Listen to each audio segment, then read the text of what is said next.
Sa atong unang pagbasa, giklaro dinhi sa kaalam ni Solomon nga gibuhat tas Ginoo nga dili mamatay. Dili kamatayon ang gihatag sa Ginoo nato kung dili kinabuhi. Nya kining kamatayon bunga ni sa kasina sa yawa. Mao na ang yawa nasina mas Ginoo kay wa naman siya kapuyo dito sa langit. Iya sang gipaningkamutan nga ang kinabuhi nga gihatag sa Ginoo sa mga tao iyang patyon. Nya unsaon masyawa pagpatay ang kinabuhi, iyatang tintalon nga makasala. Ngilingay mong tupad na wa pa ka mamatay. Mustay mong kinabuhi wa mamatay. Oy, makasa ganita ang atong kinabuhi muhinay-hinay na nagkamatay. Ang sala gyud mo patay sa kinabuhi. Nya mo grabe na gid atong sala nang gitawag natong mortal sin. Mao na ginay sala nga mudagyo sa impierno. Okay lang nang binyal, madara nagsakripisyohan, magampo. Nya mo kumpisa labing menos kausas usa ka tuig. Basta binyal sins. Pero mortal sins na gani dagko ng sala. Bisan pag unsaon nimong sakripisyo basta dili ka mangumpisal, maimpierno na gid ta. Mao ni ang gitudlo sa atong simbahan. Mao ni ang gipanghingusgan sa mga santos sama ni San Martin Obispo o San Martin sa Tours nga sige gid siya sulti nga magbag-o renewal. Diri sa atong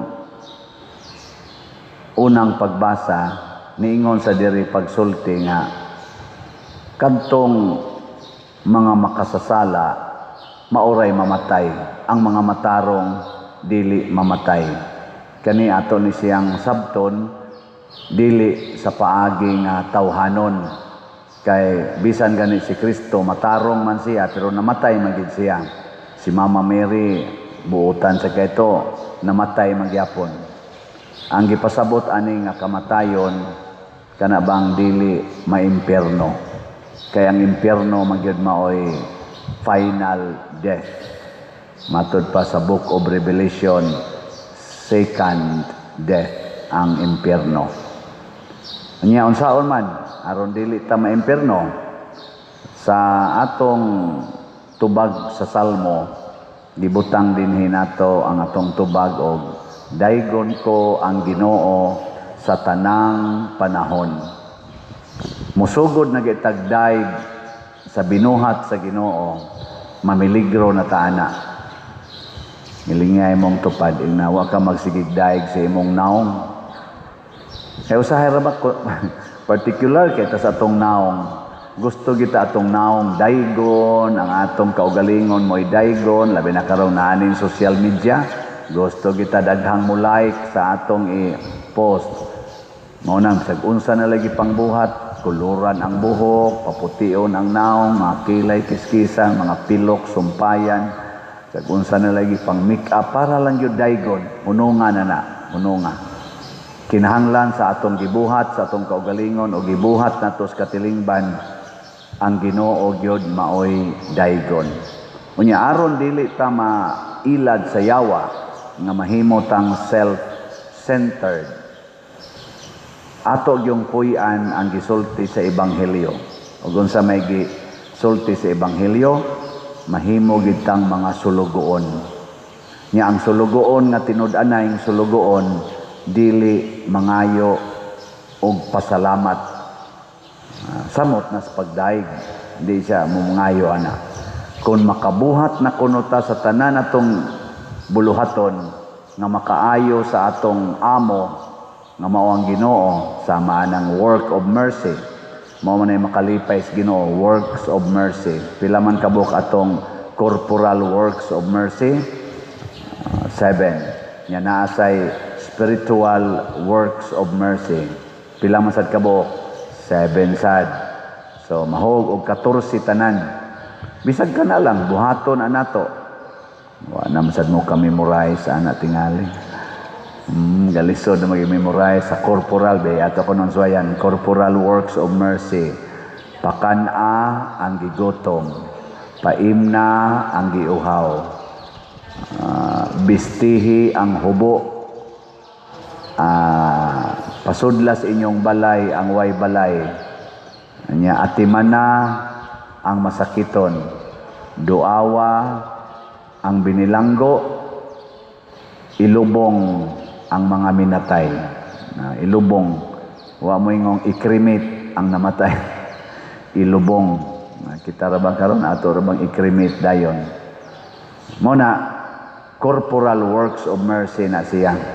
Karon na nga igos bagyo din sa ato na magsigitag panghatag og bakaon nya na asay nga wagtang ang balay pinaagi ani itong DPR motukod sa tag mga pipila ka balay para nila nya ang mga giuhaw way tubig kay wasan mo agas ang MC ato sang tagaag hinabang tubig nya masakiton tagaag tambal nasay uban wa gyud napunit nga sinina kay naanod sa baha anam sa tay napundo-pundo dihang mga kuan mga katong mga gipangdunit para atos linog atos ang gi-distribute nagkasinina gitaon sila mao na corporal works of mercy kung matuman na nato tanan og unsa kadako or unsa kagamay sa atong nabuhat di kita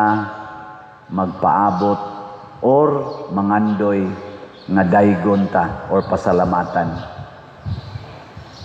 kamong mga asawa sa sige ninyong atiman sa inyong bana, mahumanan ninyong atiman ang tanan niyang mga kinahanglan, ayaw gyud pangayog pasalamat. Bahala na ng imong bana o magsige naghisgot sa silingan adto na noon magsigig daig. Ikaw Hinoong nagkasingot nagmaayo, wa gyud ka dayga, nya adto pa gyud mo daig sa silingan. Purti na nimong buhat og pasiksi nimo diha, pero ang daygon gyapon indutag sampot ning atong silingan. Ikaw di jud ka di jud ka isgutan ayaw na lang ana bahala lang na ako sad sige sa kog baligyag slot dinhi wasan mo ipalit-palit sige lang kog baligya o mahurot na nig baligya tanan dili jud ko magpaabot nga daygon nya kamo sang namalit og slot ay san mo pangayo og pagdaig or pasalamat sige lang yung palit og slot. Nya unsa may ato isulti inig human kuno, igo ra kuno gitang moingon. Mga sulugoon lamang kami og nagbuhat sa among katungdanan. Nindot ano makaingon din ang Ginoo sana all. Ngamo na atong buhaton nya kun magsigi na ta og buhat ana panalipdan dayon tas Ginoo. Malikay na ta sa mga linog, mga bagyo kay kanang atong amo nga gialagaran nga mao ang Ginoo usa ka mahigugmaon buutan mangging huna-hunaon og labaw tanan purti kagamhanan mo nang ang og siya nay manalipod nato kay mga buutan tang sulugoon dili sad taniya dana imidjoker ba kanang midya nga tabang the best gyud nga tabang muna ato nang hinumduman kanunay aron kining atong nasod makabangon unta ni karong pagkalukapa ning daghan kayong mga trahedya sa bagyo, sa linog, sa korupsyon ug uban pa manindog na ta.